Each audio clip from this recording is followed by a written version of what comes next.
Assalamualaikum warahmatullahi wabarakatuh, teman-teman dimanapun berada. Semoga sehat selalu, banyak uang, banyak rezeki, dan sehat selamanya. Teman pernah mendengar yang namanya Caligula. Caligula seorang kaisar Roma pada tempo dulu. Kaisar yang amat kejam dan sekaligus kaisar yang konon selalu mengumbar hawa nafsunya kepada perempuan-perempuan yang begitu banyak dan diinginkannya.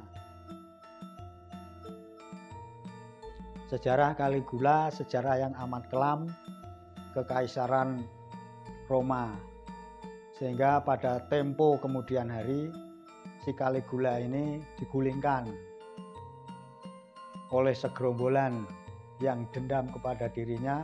Bahkan konon itu si Caligula akhirnya matinya juga dibunuh.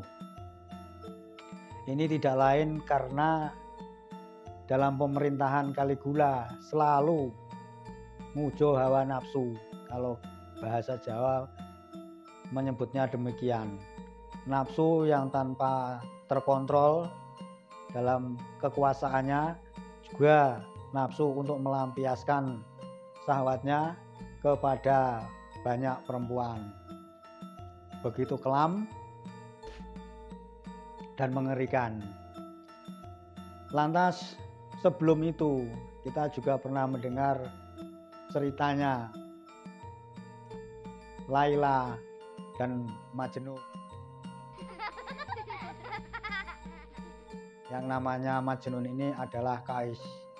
Karena cinta kasihnya si Kais kepada Laila ini, sehingga sampai mati pun si Laila, cinta si Majnun tidak padam di telan waktu. Ini seperti kebalikan dari cerita Kaisar Caligula di depan tadi. Lantas ada juga Roma juga, namanya Pompei. Ada gunung Pompei yang kemudian dalam letusannya itu menyisakan cerita-cerita yang berbau mesum, yang tidak lain karena kota di bawah dari gunung yang meletus ini, yang kita sebut adalah kota Pompei, dihancur leburkan oleh gunung karena perilaku bejat, mujo hawa nafsu dari orang-orang yang tinggal di kota itu. Bahkan kemudian setelah gunung ini meletus, laharnya menutup seluruh kota Pompei, dan sampai sekarang jasad-jasad dari orang-orang yang melakukan perbuatan asusila terekam menjadi puing-puing seonggok batu yang menceritakan saat dimana si orang yang menjadi batu itu melakukan aktivitas sebelum terkena dari aliran lahar di Gunung Pompei ini. Nafsu teman-teman itu memang seperti anjing.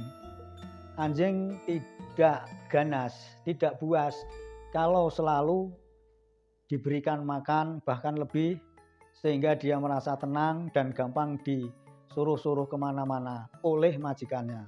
Tetapi kalau anjing ini tidak diopeni, bahkan dibiarkan semau-maunya, maka si anjing ini akan menjadi liar.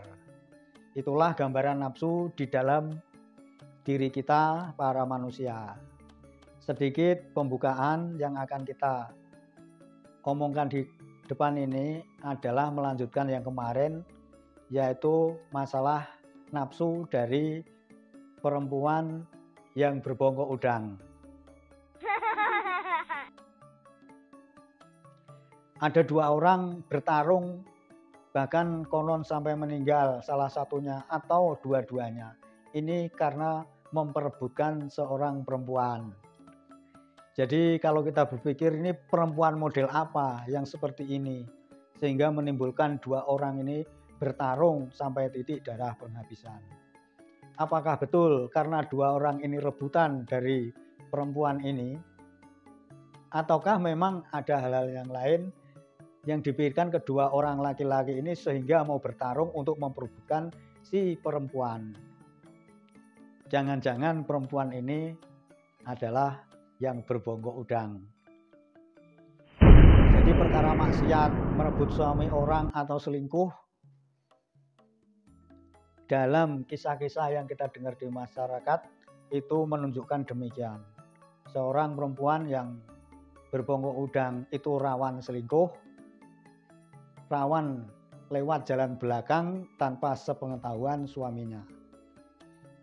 Jadi karena kita sudah terprovokasi dengan penalaran seperti itu, kita kadang menyimpulkan bahwa perempuan bongkok udang ini ya seperti itu kelakuannya. Tapi apakah demikian? Tentu saja teman-teman harus berpikir logis.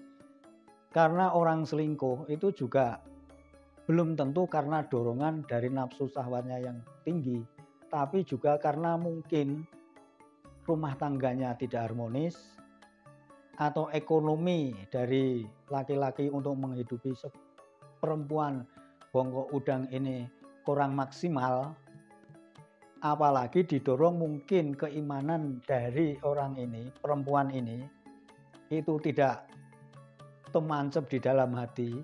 Gampang sekali dia melirik ke pria yang lain yang mungkin bisa mencukupi menuruti apa kepentingan sehari-hari dirinya. Masalah ekonomi atau masalah barang-barang yang kalau didapat dari suami sendiri mungkin sulit.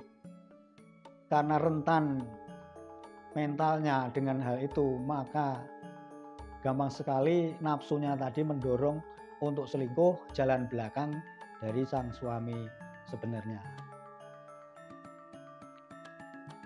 Bongkok udang perempuan ini yang nafsunya konon lebih besar dari rata-rata perempuan umumnya memang menarik karena perilakunya memang periang, gampang diajak ngobrol atau bertukar pikiran, bahkan kepada siapapun. Kalau tanpa tata krama dan sopan santun, tentu si perempuan ini kepada siapapun dia akan ngobrol bebas. Dengan mungkin satu lettingnya waktu SMP atau SMA, walaupun sekarang sudah semuanya berumah tangga, dia akan bebas menceritakan hal-hal yang mungkin dengan detail. Maksud detail itu ya perkara rumah tangganya, kehidupan seksualnya dan sebagainya. Dia akan bebas bercerita itu kepada teman-temannya, tidak peduli apakah itu perempuan ataukah laki-laki. Nah, karena dari pembicaraan inilah kadang-kadang lawan jenis yang diajak ngomong ini timbul suatu pikiran, wah ini kesempatan ini untuk mencari hiburan kepada si perempuan bongkok udang ini. Jadi perempuan bongkok udang memang kalau kita turuti apa kemauannya sebagai seorang suami, misalnya teman-teman seorang suaminya, itu harus lebih dewasa, lebih tegas, dan harus mencukupi kebutuhan dari istrinya ini. Karena dengan demikian itu bisa menutup peluang untuk berbuat di luar tata krama atau sopan santun di masyarakat. Tapi tentu saja yang paling pokok, kalau kita atau teman-teman mempunyai istri yang model seperti ini, masalah keyakinan dan keimanan itu penting, karena itu adalah salah satu sarana untuk menahan diri dan bertahan dari pikiran-pikiran yang mendorongnya untuk berbuat asusila. Jadi kehebohan yang ditimbulkan oleh perempuan berbongkok udang ini seharusnya memang tidak kita khawatirkan, karena itu hanya fenomena yang tidak umum, yang mungkin dari satu kasus seperti yang saya ceritakan di depan tadi, laki-laki saling bertempur, kemudian si perempuan ini selingkuh tanpa sepengetahuan suaminya. Ini adalah kasus kecil dan tidak hanya perempuan yang berbongkok udang, bahkan ada kemungkinan semuanya ada kesempatan untuk berbuat seperti itu. Tinggal bagaimana mental, kecukupan, dan yang paling pokok adalah tata krama, etika, budaya, adat, dan keimanan itu di masyarakat atau di keluarga kita itu tetap harus dijaga sehingga kuat. Apabila ada dorongan, godaan, syahwat untuk berbuat di luar itu akan segera kita dapat tepiskan, kita singkirkan sehingga kita akan selamat dengan adanya cobaan-cobaan dari pihak luar. Caligula, Kaisar Romawi yang akhirnya mati dibunuh oleh rakyatnya sendiri adalah cerminan bahwa kita dengan nafsu kita harus waspada supaya tidak menjadi anjing yang akan membunuh dan menggigit jantung hati kita.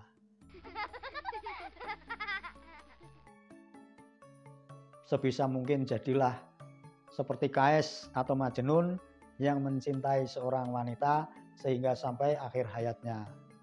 Demikian sedikit omong-omong yang teman-teman bisa simpulkan sendiri apa yang saya katakan pada malam hari ini. Kesimpulannya terserah teman-teman, tapi yang jelas perempuan bongkok udang ada kemungkinan besar gampang selingkuh itu nonsen, tidak sama sekali teman-teman. Jangan khawatir kalau teman-teman mempunyai istri yang mempunyai keistimewaan bongkok udang ini. Selamat berbahagia, selamat menjalani dan mengarungi rumah tangga selamanya, sehat selalu, banyak rezeki dan bahagia. Selamat malam.